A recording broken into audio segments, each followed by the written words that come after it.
how we can do it.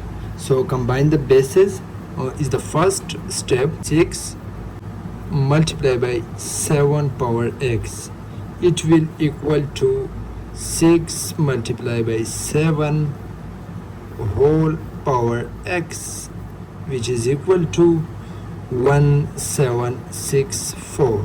Okay, so we have when we multiply it, so it will become 42, 6 sevens are 42 power the x equal to 1764.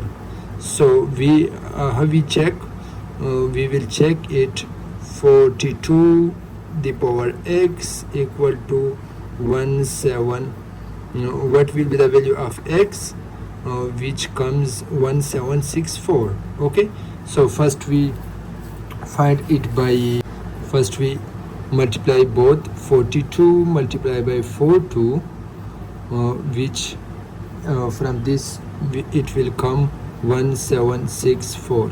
So 42 power 2 equal to, which is equal to 42 power 2. It means 42 multiplied by 42 equal to 42 power 2. So 42 power x equal to 42 power 2, which is equal to x will equal to 2. So the right answer is x equal to 2. Thank you.